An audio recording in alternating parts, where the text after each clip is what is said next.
దూరంలో ఇంత పెద్ద ఎత్తున ఆవిష్కరించిన పాల్గొన్న లక్ష్మి గారికి ఈ కంపెనీకి సంబంధించిన వివిధ గ్రామాలకు వెళ్ళిన అందరు గ్రామాల్లో ఉన్న ఐలమ్మ వారసులందరూ ప్రత్యేకంగా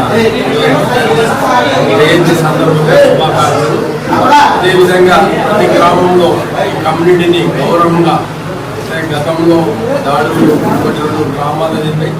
ఆ సందర్భంలో నేను కూడా తీవ్రంగా స్పందించి ఖచ్చితంగా వాళ్ళకి శిక్ష పడే విధంగా కూడా చేయడం జరిగింది. కొంత అటువైపులే జరగవచ్చు, భవిష్యత్తులో కూడా దాడులు జరగకుండా కాపాడుకోవాల్సిన బాధ్యత ఉన్న స్థానికంగా కూడా ఉంది.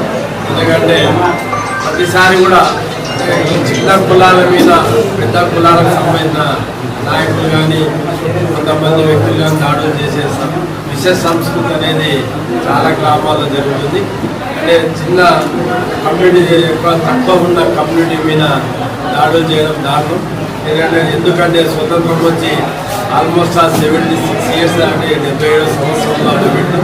మరి ఇన్ని సంవత్సరాలైనా మన ప్రాంత సంస్కృతి మారిన తెలంగాణ రాష్ట్రం ఏర్పడిన ఇంకా చిన్న దాడులు అనేవి జరుగుతుంటాయి చిన్న కులాల మీద.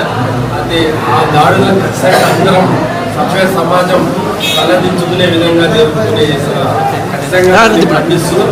భవిష్యత్తులో అటువంటివి ఏవి జరగకుండా కాపాడుకోవాల్సిన బాధ్యత మనందరి మీద ఉంది. ఖచ్చితంగా కాపాడుకుంటాం.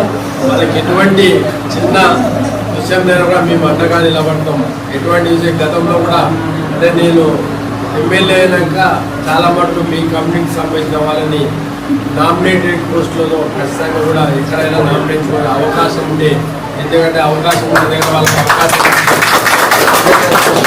అంటే అన్ని చిన్న కులాలని ఎటువంటి చిన్న కమ్యూనిటీ తక్కువ ఉన్న కులాలను గౌరవించుకోవాల్సిన అవసరం ఉంది.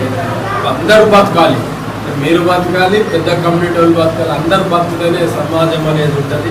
మనం ఒక వివక్షకు గురి కాకుండా ఉండాల్సిన బాధ్యత అందరి మీద ఉంది. ఆ వివక్షకు గురి కాకుండా చూసుకోవాల్సిన బాధ్యత మనందరి మీద ఉంది.